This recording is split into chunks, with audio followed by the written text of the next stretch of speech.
नमस्ते। जी20 आज से एक हफ्ते पहले, एक वीक पहले हमने जी20 का नाम काफ़ी ढेर सारी जगहों पे सुना, काफ़ी न्यूज़पेपर में सुना। इंडियन मीडिया और फॉरेन मीडिया ने जी20 को काफ़ी अच्छे से कवर किया। बट आइए हम समझते हैं कि जी20 भारत के नज़रिए से कितना बड़ा इंपॉर्टेंस था और वो 5 क्या-क्या आउटकम्स है जिसमें ये हम पता लगा सकते हैं कि भारत को जी20 से क्या हासिल हुआ और क्या हासिल नहीं हुआ। जी20 भारत के लिए एक इवेंट ही नहीं, एक बड़ी जीत थी। एंड मजेदार बात ये थी, जीत थी क्यों? क्योंकि हमारे फॉरेन के जितने भी मीडिया थे सबने ये प्रेडिक्ट किया था कि जी20 भारत नहीं करा पाएगा और भारत इसमें सक्सेसफुल नहीं हो पाएगा। लेकिन आपको पता होना चाहिए कि प्रधानमंत्री मोदी जी जो ठान लेते हैं वो करके दिखाते हैं। जी20 की अध्यक्षता भारत कर रहा था तो प्रधानमंत्री ये नहीं चाहते थे कि किसी भी एक कदम पे हमसे कुछ भी एक मिस्टेक हो जाए जिससे कि फॉरेन की जो मीडिया है उनको कहने के लिए और लिखने के बहुत ढेर सारी चीजें हो जाएंगी। प्रधानमंत्री मोदी ने प्रधानमंत्री मोदी ने एक ऑफिसर को अपॉइंट किया, अमिताभ कांत, जिनको बोला गया ये हमारे शेरपा है। आज हम इनको बोलते हैं शेरपा है। उनकी अध्यक्षता में कई ढेर सारे ऑफिसर्स ने दिन रात काफी मेहनत किया और इस जी20 को सफल बनाया। और अब हम बताते हैं कि भारत ने कैसे गलत साबित किया जी20 में। नॉर्मली जी20 जो है उसमें 20 कंट्रीज आती हैं। अब अफ्रीकन यूनियन को प्रधानमंत्री मोदी जी ने जोड़ दिया और जी20 हमेशा के लिए जी20 नहीं जी21 हो गया। इंडिया जी20 का प्रेसिडेंसी 2023 में कर रहा था, जिसमें कि भारत के कई राज्यों में और यूनियन टेरिटरीज में 125 नागरिकता वाले लोगों ने, करीबन 25,000 लोगों ने पार्टिसिपेट किया था डिफरेंट सिटीज में जो ये हो रही थी। जैसे आपको पता है कि बनारस, दिल्ली, अरुणाचल प्रदेश, जम्मू कश्मीर, कर्नाटका, इन सब जगहों पर इवेंट ऑर्गेनाइज हुए। अब बात आती है कि इन सब जगहों पे जो इवेंट ऑर्गेनाइज हुए भारत के नजरिए से किस लिए इंपॉर्टेंस रखता है। अब मैं बताता हूं कि भारत के नजरिए से इंपॉर्टेंस क्या है। अरुणाचल प्रदेश और जम्मू कश्मीर में जी20 का एक इवेंट होना हमारे लिए डायरेक्ट नहीं बल्कि एक इनडायरेक्ट सपोर्ट है। जो देश चाइना और पाकिस्तान के साथ में डायरेक्टली नहीं हो सकते हैं, उन्होंने इंडिया को इनडायरेक्टली सपोर्ट किया और कई बड़े बड़े नेताओं ने कई देशों से आकर के अरुणाचल प्रदेश और श्रीनगर या जम्मू एंड कश्मीर में जो जी20 का इवेंट हुआ था उसमें उन्होंने पार्टिसिपेट किया। इससे दिखता है कि भारत एक विश्व गुरु बन रहा है और भारत को एक सपोर्ट हो रहा है। और इसके लिए जी20 के लिए भारत को 100% कंसेंसस मिले पूरे कई देशों के साथ में। लेकिन अब बात आती है कि क्या हमने केवल मीटिंग किया कि हर एक शहर में जो हो रहा था हमने उसको एक इवेंट समझा और इवेंट समझ करके हमने इवेंट ऑर्गेनाइज किया और इवेंट खत्म हो गया, या हम ये माने कि हमको कुछ हासिल हुआ कि नहीं हुआ? नहीं। मेरे नजरिए में अगर मैं बात करूं, जितना मैं जी20 को पढ़ा हूं, जितना मैं उसके दिल्ली का जो एग्रीमेंट हुआ था, दिल्ली डिक्लेरेशन बिल, उसमें क्या क्या आउटकम्स हुए वो मैं आपको बताता हूं। इसमें 5 बड़ी बातें हैं। सबसे पहली चीज क्या है कि जी20 में जो देश थे उसमें वर्ल्ड के 60% पॉपुलेशन कवर होती है, 85% जीडीपी कवर होती है एंड 75% इंटरनेशनल ट्रेड कवर होती है। अब आप समझ सकते हैं जी20 कंट्रीज का कितना बड़ा इंपॉर्टेंस है। जी20 की स्टार्टिंग हुई कब थी जी? अगर मैं पीछे जाऊं तो 1997 में एशियन फाइनेंशियल क्राइसिस हुआ था, जिसमें देश को लगा था कि यार अब अगर हमको वर्ल्ड में स्टैब्लिश होना है और हमारी फाइनेंशियल स्टेबिलिटी चाहिए तो हमें अपने ही देश से नहीं बल्कि दूसरे देशों के साथ में भी हमको क्या करना होगा, कॉपरेशन बिठाना होगा। जब ये कॉपरेशन बिठाने की बात आई तो उस समय ओरिजिनल जो जी20 था वो G7 बना था एंड बाद में वो होकर के जी20 हो गया। ये रिलेशन हुआ था एशियन फाइनेंशियल क्राइसिस के बाद में कि हाँ नहीं हमको करना है। अब बात आती है कि विक्ट्री, क्या क्या विक्ट्री हुई, इंडिया को जी20 से क्या क्या सीखने को मिला। सबसे पहला मिला कि भारत, जो कि लोग एक दुनिया के लोग या विश्व के लोग पहले किसी और नजरिए से देखते थे, प्रधानमंत्री मोदी ने यह दिखा दिया कि भारत में अपॉर्चुनिटीज बहुत है। भारत एक बदलती हुई तस्वीर है। प्रधानमंत्री मोदी ने इसमें अपना टेक्नोलॉजी दिखाया, जैसे यूपीआई, आधार कार्ड, ऐसी टेक्नोलॉजी। भारत में इंफ्रास्ट्रक्चर कैसे कैसे डेवलप हो रहे हैं ये भी प्रधानमंत्री मोदी ने जी20 के तहत दिखा दिया, जो कि भारत मंडपम में हुआ था। वो बात अलग है कि भारत मंडपम जब दूसरा दिन चल रहा था जी20 का सम्मेलन, तो उसमें बारिश की वजह से काफी पानी भर गया था। बट क्या हम चाहते हैं कि अगर हमारी 100 अचीवमेंट के पीछे एक अगर हमारी कोई कमी आ रही तो क्या हम उसको डिक करें? नहीं। एज अ भारतीय नागरिक हमको वो चीज नहीं करना चाहिए। हमें अपनी कंट्री के लिए उस थॉट प्रोसेस को पॉजिटिव वे में लेके चलना चाहिए। तो भारत ने यह दिखा दिया कि जी20 का क्या पावर होता है, उन्होंने टेक्नोलॉजी और इंफ्रास्ट्रक्चर के दम पे दिखा दिया। अच्छा, जी20 की अगर मैं बात करूं तो जो अध्यक्षता कर रहा होता है ना, उसके पास एक पावर होती है। उसके पास क्या पावर होती है कि अगर वो किसी स्पेशल इनवाइटी के मेंबर को बुलाना चाहता है कि नहीं जी20 को अलावा भी हमको किसी और को बुलाना है, तो क्या करना चाहिए। उस केस में भारत ने सिंगापुर, यूएई, बांग्लादेश, जो कि जी20 के मेंबर नहीं है, फिर भी इनको बुला के दिखा दिया कि बाकी की कंट्रीज को कि आप देखो हमें कितना बड़ा सपोर्ट मिल रहा है। दूसरा जो सबसे बड़ा चीज है, यूक्रेन। भारत का जो रुख है वो यूक्रेन और रशिया की लड़ाई को लेकर के काफी क्लियर था।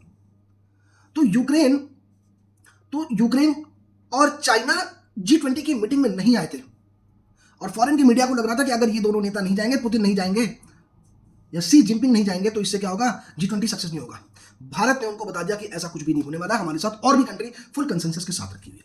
यहां पे मोदी जी ने बोला कि डिजिटल पब्लिक इंफ्रा का एक प्लान प्रपोज किया।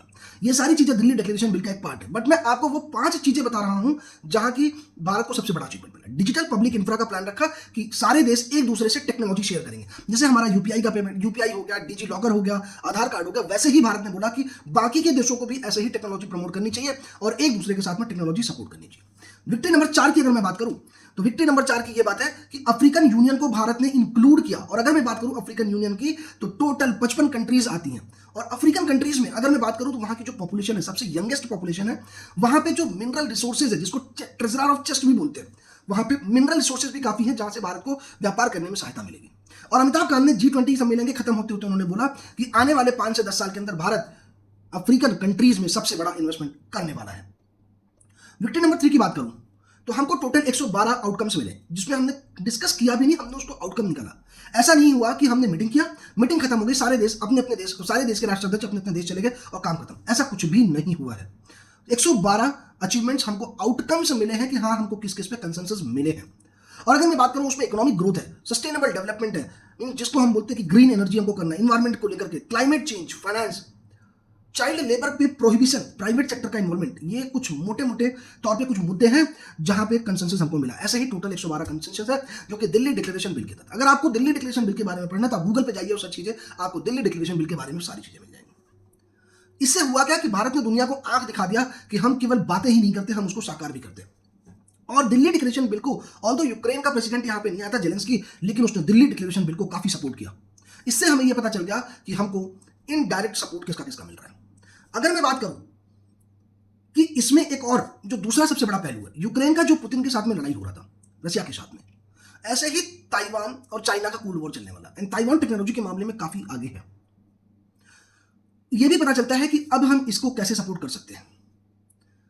अगर मैं विक्ट्री नंबर 3 की बात करूं, अगर मैं 3 की बात करूं तो सबसे बड़ी चीज क्या है, कश्मीर, अरुणाचल प्रदेश, यहां पे G20 के इवेंट का ऑर्गेनाइज होना अपने आप में एक बड़ी चीज है। और जो देश चाइना और पाकिस्तान के साथ नहीं खड़े होते थे वो भी आकर के खड़े हो गए, स्पेशल इनवाइटी मेंबर भी वहां पे आए। इससे हमको पता चला कि नहीं, हमारे पास किसका किसका सपोर्ट है सबसे बड़ा। विक्ट्री नंबर 2 की मैं बात करूं अगर, तो ये था हमारा नॉर्थ ईस्ट और कश्मीर में G20 इवेंट का होना। विक्ट्री नंबर 1 की अगर मैं बात करूं, इंडिया हमेशा से एक इंफ्रास्ट्रक्चर पे फोकस करता रहा है। मोदी गवर्नमेंट या भारत सरकार, अभी की भारत सरकार, हमेशा, चाहे वो इंडिया हो चाहे वो वर्ल्ड हो, उसका हमेशा से एक फोकस रहा है कि कैसे हम इंफ्रास्ट्रक्चर को डेवलप कर सकते हैं, सप्लाई चेन को हम कैसे मजबूत बना सकते हैं। कोविड के दौरान जैसे बाकी देशों को सप्लाई चेन में कठिनाइयां हुई थी, चाइना को नहीं हुई थी, और इससे चाइना काफी खुश था कि देखो बाकी देशों के सप्लाई चेन को हमने डिस्टर्ब कर दिया। भारत ने भी इसकी तरफ एक कदम उठाया जो चाइना का बेल्ट एंड रोड इनिशिएटिव था, जहां पे वो कई यूरोपियन कंट्रीज को जोड़ना चाहता था। किसी को उसने छोटे कम रेट पे लोन ऑफ इंटरेस्ट दिया, किसी पे वहां पे उसने कंस्ट्रक्शन करवाया। बट भारत ने बोला कि नहीं, इंडिया मिडिल ईस्ट कॉरिडोर, जो कि सी वे में जाएगा, समुद्र के अंदर से जो रास्ता जाएगा, इन्होंने बोला कि ये India middle east corridor Europe corridor के नाम से होगा, जिसमें यूरोप के मैक्सिमम कंट्रीज, एशिया की मैक्सिमम कंट्रीज ऐड होंगी और इस पे काम बहुत तेजी से चलने वाला। और अमिताभ कांत ने अभी बोला कि G20 सम्मेलन के खत्म होने के बाद में कि इसका काम पूरा एक रोड मैप 60 दिनों के अंदर बन जाएगा और उसके बाद इसके ऊपर अमली जामा पहनाया जाएगा। जो बाइडन ने इस कदम की सबसे बड़ी सराहना की और जो बाइडन ने सऊदी के प्रिंस के साथ में हाथ में मिलाया एंड उन्हें कांग्रेचुलेशन भी दिया इस मुद्दे के ऊपर। चाइना चूंकि बेल्ट एंड रोड इनिशिएटिव जो है उसके ऊपर उसने ऑलरेडी $1.3 ट्रिलियन डॉलर का उसने जो खर्चा किया है। अब इस कॉरिडोर के तहत भारत का जो सप्लाई चेन है वो काफी मजबूत हो जाएगा। ये मेरे हिसाब से जो मेरा एनालिसिस था एक सरल भाषा में कि G20 के टॉप 5 की इनिशिएटिव्स क्या थे। अब अगला जो भारत का कदम होगा वो भारत का कदम होगा UNSC में परमानेंट मेंबरशिप का। एंड मुझे पूरी उम्मीद है कि भारत इसमें परमानेंट मेंबरशिप ले जाएगा। और जैसे भारत ने चाइना और बाकी के अपोजिट कंट्रीज को आंख दिखा दिया, वैसे ही UNSC में परमानेंट काउंसिल का मेंबर बनकर भारत वापस से साबित कर देगा कि भारत अब डेवलपिंग नहीं, डेवलपिंग कंट्रीज हो गया। और अब भारत की जो बदलती तस्वीर है वो पहले के जैसे नहीं रही।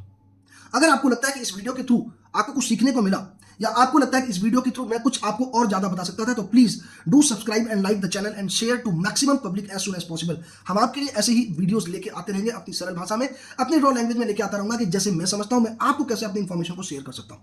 Thank you so much.